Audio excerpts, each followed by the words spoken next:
Hey everyone, this is Bo. I'm putting together a short video to talk about some details of my miter saw station. So I'm going to specifically talk about the dust collection of the miter saw, as well as the adjustable shelves and their strength. First, we're going to start with the dust collection.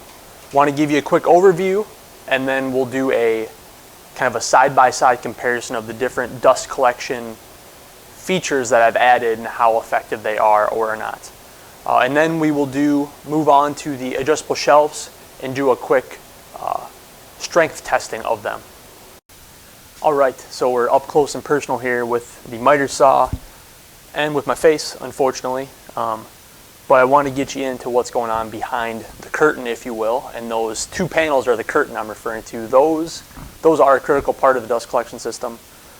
They direct the airflow to right behind the saw blade and where all the dust is getting ejected from. And so it really just directs that airflow and centers it and focuses it right around the dust maker, which is a saw blade.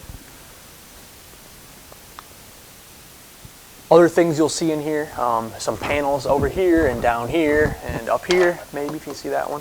Those are just blocking off dead space. So the air is once again more focused and not free to go wherever it wants, having to try to control it and get it into the spot where the dust is made. The main source of dust collection flow is coming from my dust collector through a 6-inch line that runs up overhead of the miter saw and then comes down through this little boxed in area on the right hand side. The blast gate is controlled right here. I'm able to reach that through the opening in the panels and open and close that with ease. That 6-inch line then goes down and transitions to a flexible line and comes back up and enters the dust collection box over here on the left.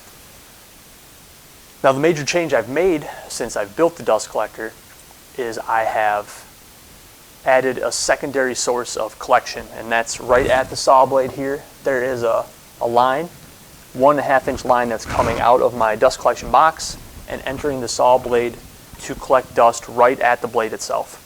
Because as you pull the saw blade away from the source of the airflow, which is the dust collector, then it loses its intensity, and so when you cut way out here, dust just scatters all over top of the miter saw station. So by adding this extra line, that's improving dust collection the farther you move away from your miter saw station or the dust box behind it. So when I was adding this extra line to the dust collection system here, I tried two things. One, first I wanted to see if I could just Y off the existing 6-inch line, wide into 2 4s, have one 4-inch line feed the box, and then one 4-inch line, reduce that down and feed this 1.25-inch line to the saw blade. That was very ineffective. The nature of dust collectors is a lot of airflow and not a lot of static pressure, so it goes to the path of least resistance, which would have been the 4-inch line coming in the dust collection box. And so what I was getting is good airflow through the 4-inch line coming in the box and almost no airflow here on the 1.25-inch line. I did try using a blast gate to try to bias the flow, but that was still just wasted efforts on my part because it still was leading to pretty poor airflow on both sides then. So what I've devised is this line stays the same, right? 1.25-inch line that routes down to the top of the box. But then under the box, it transitions to a 2.5-inch line and goes that way,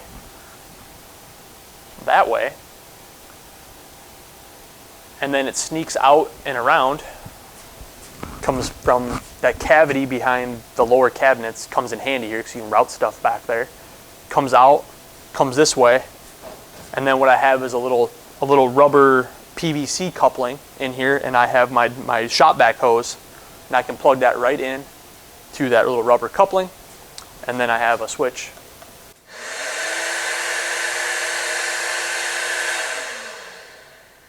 It's really loud. That little chamber on the miter saw must have a ton of turbulent flow because it's super loud, but anyway, it is effective and works. And so that's been the major change since I built the miter saw station, and that was all in an attempt to improve the dust collection of the saw itself. So next, I wanted to show a comparison of the different dust collection measures I've taken and how effective or maybe ineffective they've been. Okay, so to do the test, I have a 10-inch wide piece of 3/4 inch MDF here. As far as dust collection goes, this is what nightmares are made of right here. Super dusty, a lot of fine dust, and it's wider than and it's wide enough where I have to pull the blade away from the saw. So the first one I'm going to do is going to be no dust collection at all. Here we go.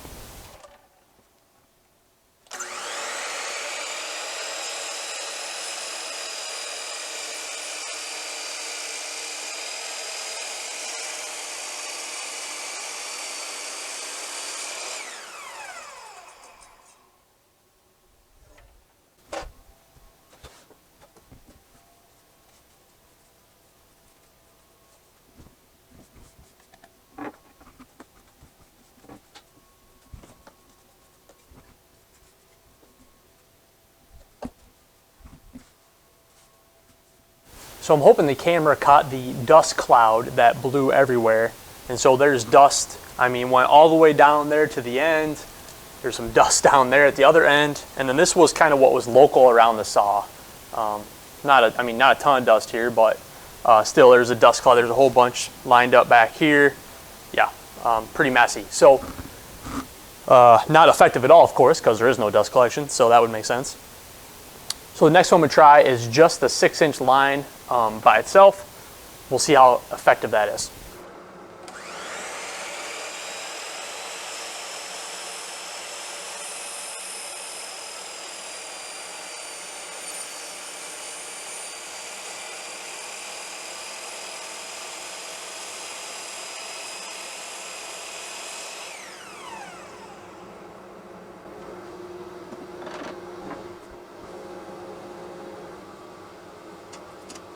So hopefully in the video, you could have saw that dust come off the board from the blade and then get sucked back into the chamber here, or into the dust box here.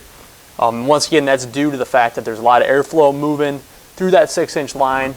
It's focused in this opening. It's sucking that fine dust that way and not letting it go all over the shop.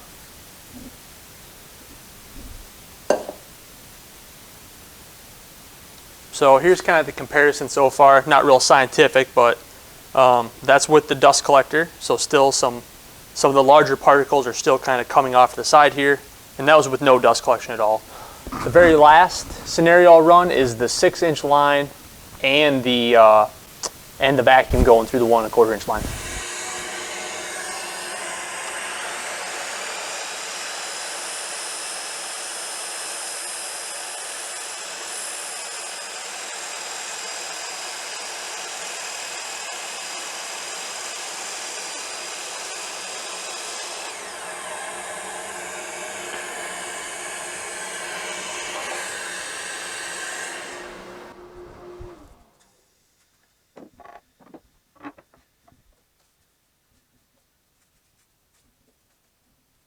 All right, so here it is. I'm trying to get these all mixed up. All right, so here are the 3 scenarios. This is no dust collection. This is the 6-inch line only. And then this is the 6-inch line plus the 1 1/4 inch line coming from the shop vac.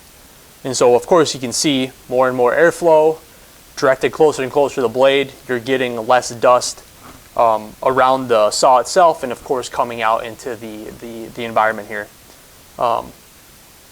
Especially having the suction right behind the blade and having a good static pressure there really helps pull in the dust and the larger particles into the shop vac. And then the really fine dust that kind of billows out is pulled in by the 6-inch collector.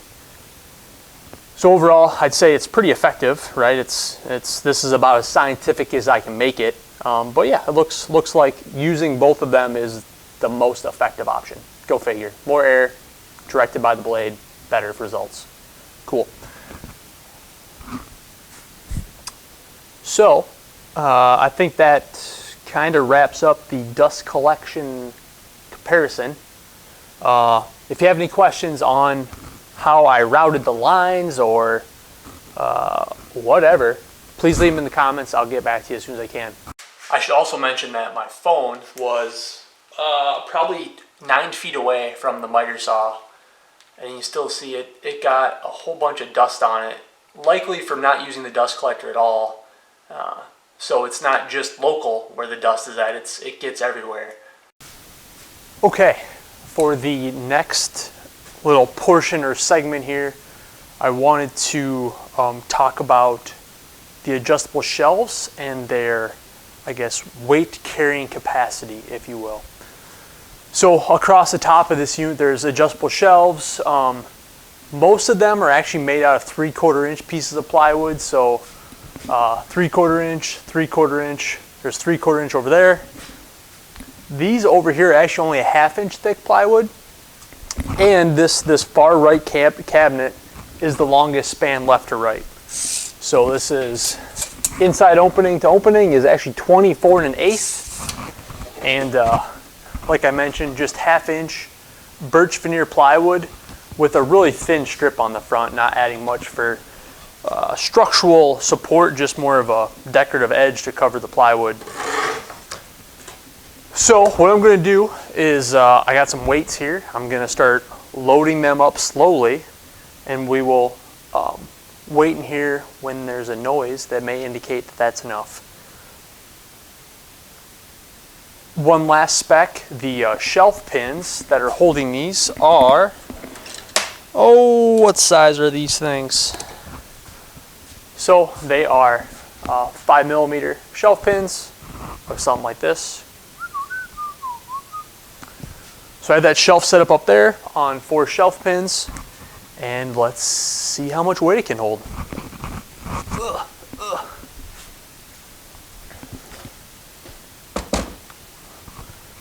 So I have 2 25-pound kettlebells here. We'll start with each of those.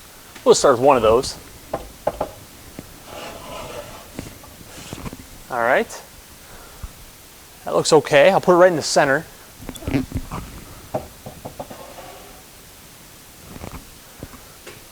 All right, well, there's 50 pounds right in the center of the shelf.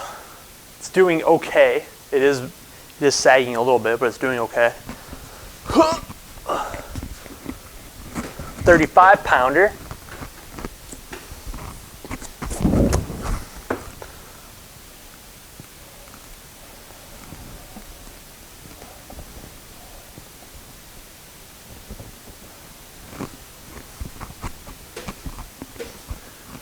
Still doing okay, so that's 85 pounds? Yeah, 85 pounds. Another 35-pounder.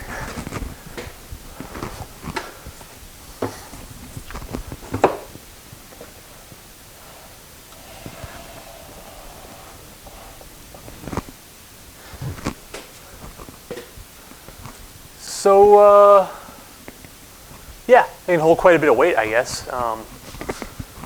There's 50 plus 70, 120 pounds sitting on a 1/2 inch shelf with a 24-inch span.